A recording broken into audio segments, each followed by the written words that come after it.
इस चर्चा में शामिल होने के लिए धन्यवाद। आज हम देख रहे हैं कि भारत में युवा खास तौर पर जिनके पास कोई पारिवारिक बिजनेस बैकग्राउंड है, हुँ। वो ई कॉमर्स में कैसे अपनी जगह बना रहे हैं। हाँ, बिल्कुल। और इसका एक बेहतरीन उदाहरण है 19 साल के सचिन राणा। मतलब कमाल की बात है, इतनी कम उम्र में करोड़ों का ऑनलाइन कारोबार खड़ा कर दिया। हाँ, और सचिन की कहानी ना इस बात पर भी रोशनी डालती है कि कैसे जो मौजूदा पारिवारिक हुनर हैं, जैसे उनके पिता की मैन्युफैक्चरिंग यूनिट थी अच्छा। और जो नई तकनीक है, यानी ई-कॉमर्स, हम्म। इनका मेल क्या गज़ब के नतीजे दे सकता है। ये सिर्फ़ एक सक्सेस स्टोरी नहीं है, ये बदलते भारत में जो नए मौके बन रहे हैं, उसका एक आईना है। चलिए इसको थोड़ा और समझते हैं। सचिन की शुरुआत हुई सिर्फ 14 साल की उम्र में। हुआ ये कि उनके पिता के एक ग्राहक ने अचानक 5-6 लाख का माल लेने से मना कर दिया।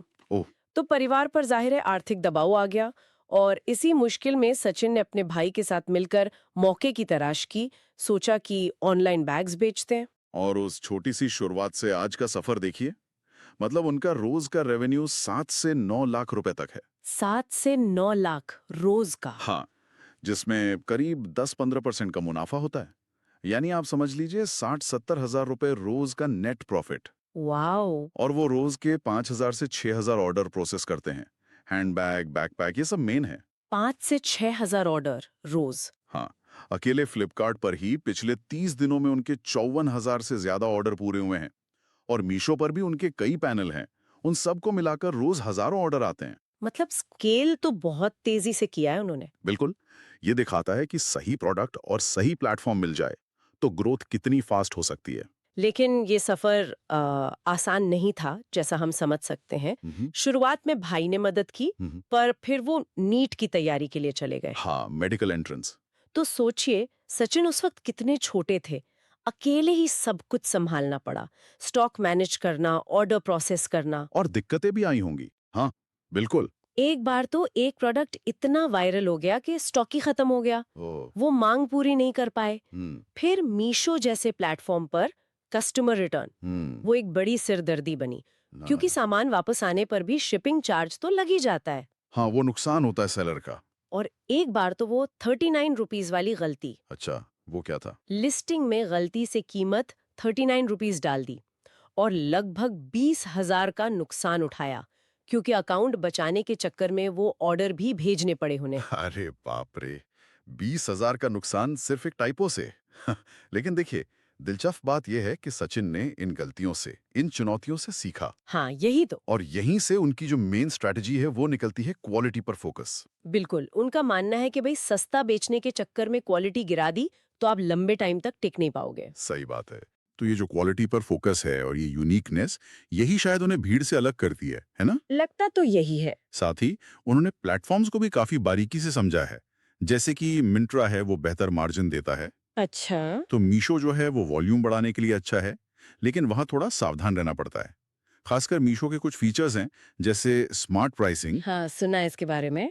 वो बिक्री बढ़ाने के लिए अपने आप कीमत कम कर सकता है, लेकिन अगर आपने ध्यान नहीं दिया तो आपका मार्जिन बिल्कुल खत्म भी हो सकता है। ओह, तो ये ध्यान रखना पड़ता है। हाँ, ये उनका अनुभव है कि प्लेटफॉर्म के हर टूल को आंख मूंद कर इस्तेमाल नहीं करना चाहिए। काम की है। पहला, क्वालिटी और मार्जिन को प्राथमिकता दें। बिल्कुल। दूसरा, सिर्फ 9 से 5 वाली सोच से बाहर निकलें। अपना काम खड़ा करने में ज्यादा मेहनत, ज्यादा समर्पण लगता है। हाँ, ये तो है। और तीसरा, प्लेटफॉर्म के जो ऑटोमेटेड फीचर्स हैं, उन्हें समझदारी से इस्तेमाल करें। यहाँ तक कि उन्हें पहले लॉजिस्टिक्स पार्टनर से चोरी का भी अनुभव हुआ, तो अब वो उस पर भी पैनी नजर रखते हैं। अच्छा, लॉजिस्टिक्स में भी चोरी, ये भी एक चैलेंज है। हाँ। और भविष्य को लेकर उनकी सोच भी एकदम साफ है।